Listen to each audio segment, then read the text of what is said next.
Fantasia came out and said, let Hmm. me clear my throat.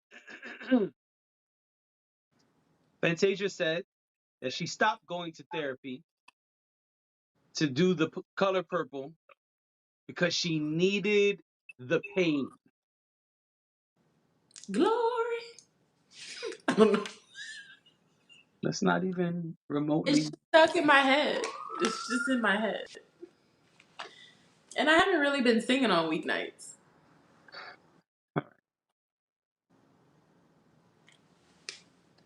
You got something to say about Fantasia? Do you have thoughts about Fantasia stopping, pausing therapy to embody the role for color purple? Do you?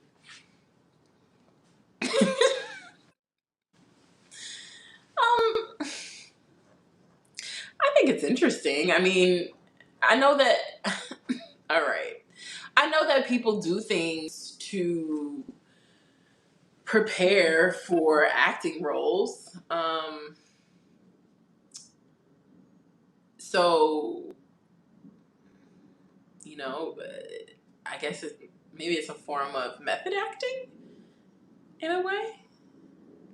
I guess I feel like if you're prepared to do that, if your therapeutic journey is allows for that, then I get it. I get wanting to. I mean, listen, the color purple is a very specific story, right? So emotion and pain and passion and anger, and there are a lot of different feelings that you have to channel to play a character in that movie.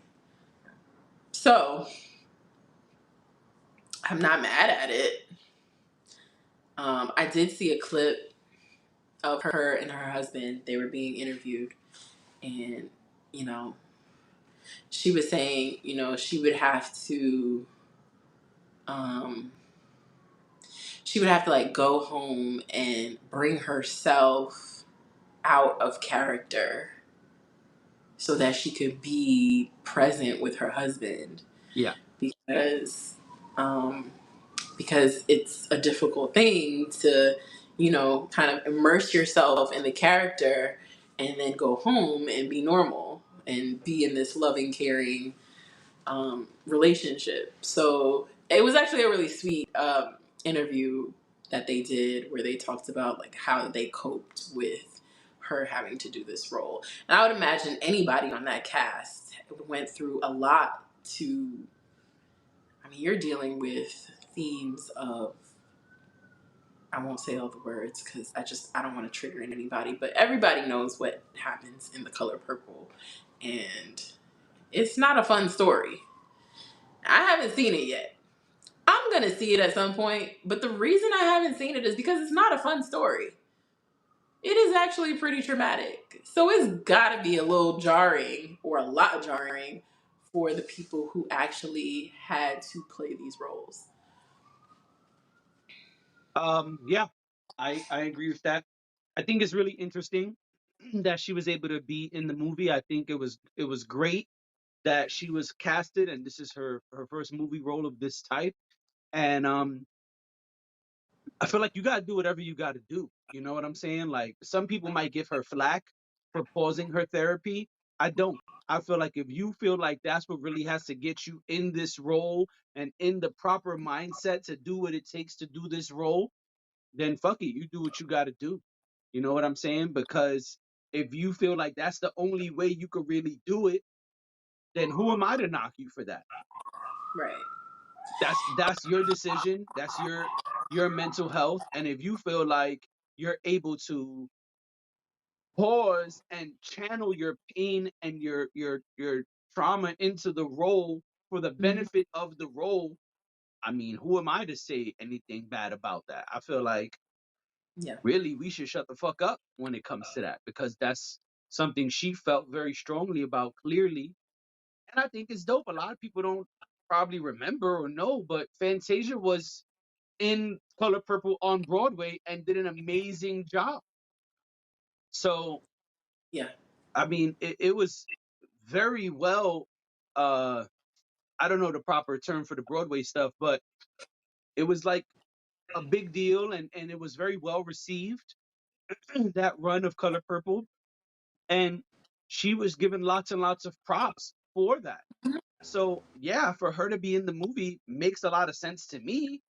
And if she Yeah. feel like that's what she has to do, whether it's on Broadway or in the film, then again, I don't think there's really much to say to knock her. I feel like, listen, this woman is doing what she feels she needs to do to fully step into the role. And really, that's what you want, right? You want somebody who's going to really, truly dedicate themselves to a role. That's why method actors get so many props, right? Because they lock into this role to a point where it's like, no, I am the Joker. Like, no, no, but you're Heath Ledger. No, no, no. I'm the Joker. And Yeah. if you fuck around, you're gonna find out. That's what you Right. want, right? You want the people Of who course. feel so strongly and so passionately about a role that you look at and you like, yo, I know this person was on the on the movie for about 7 minutes, but for 7 minutes that was their movie. Even if Hmm. they got a small role, which usually method actors get big roles. But the point is, Right. that's the type of shit you want, right? Like you want to watch a movie where a person may not necessarily be the star, Hmm. but the role is like, yo, you stole the whole show just now. The movie was boring and I was yawning like Dash until you came on the screen. That's my nightly yawn. I feel like every day at the same time in the podcast, I yawn. Sorry, guys. So good. Anyway, yeah, I think there's no I think whatever Fantasia wants to do for Hmm. the betterment of the role is okay. You know what I'm saying? She's not harming Yeah. anybody else. She's she's not harming herself as far as we know. Now, if it came out that was like, yo, Fantasia was punching people in the face, she couldn't control her rage, then I would say, all right, you gotta relax. But we haven't heard anything about that. We've just heard that.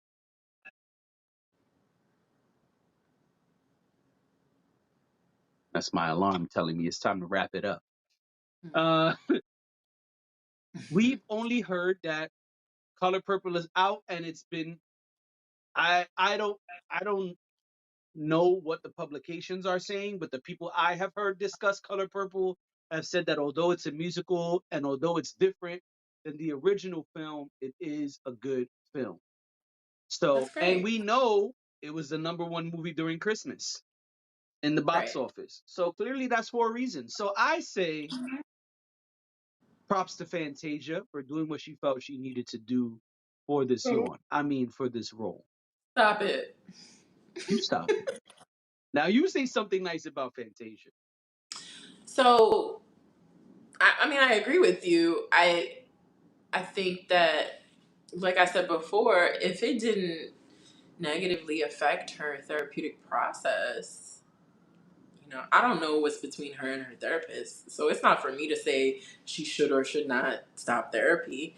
Um, and like you said, if that is the thing, listen, we talk all the time about artists, music artists who go through a breakup and make great music. And channel that Um, pain. we, I think, I think when people create, um, there are certain sources that people tap into to get to the thing that they're trying to create. So I don't knock that at all. I don't think that's that crazy. And again, you do have to, if anybody is going to stop their therapy for a period of time, or stop their healing journey for one reason or another, you gotta know that there's a possibility that there will be consequences, and you kind of need to put things in place to make sure that you're okay. And it sounds like she had a good support system throughout, so non-issue. I really just kind of feel like it's not any of our business, that part of it. I agree. Um, you know, sharing that that's the method that she used. I'm I'm intrigued by it. But as far as whether she should or should not have done that, that's not that don't have nothing to do with me. Agreed.